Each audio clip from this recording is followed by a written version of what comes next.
Look, I did ask earlier on in the last set of estimates for the correspondence between the RBA and the International Bank of Settlements, and the RBA refused to do that. Can you tell me why, as an elected representative of the Australian people, we shouldn't have access to correspondence between the RBA and the Bank of International Settlements?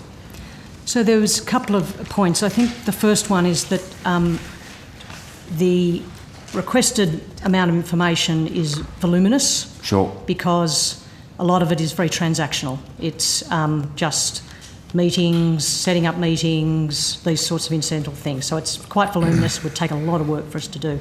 But the second point is that the information that is potentially of interest is in fact confidential. And that's the information I want to get a hold of. Yes. Because I'd like to know why there's information between the RBA and the Bank of International Settlements, who have got a notorious history. They melted down the gold, Nazi gold. I mean, they are a notorious operation. Why is that information confidential? Why does the RBA consider that information confidential from the Australian people? Because a lot of the information is about conversations we are having with other central banks, and those conversations are had on the condition that they are kept confidential.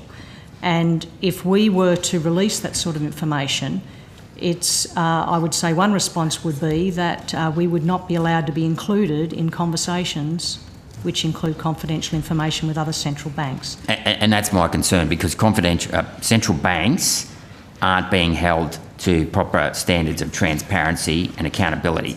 And given that it's been central banks that have expanded the volume of money on a dramatic scale in the last 30 years, if anyone should be transparent and accountable, it should be the world's central banks, especially the US Federal Reserve, which is owned by a number of prime banks. Most people in this room wouldn't even know what a prime bank is, and that's the level of secrecy they operate behind. So I will continue to pursue those confidential minutes, whatever they may be, because I think that the RBA should be accountable to the Parliament, which, as Senator Wong herself said last week, is the ultimate level of accountability, and central banks shouldn't be keeping conversations to themselves.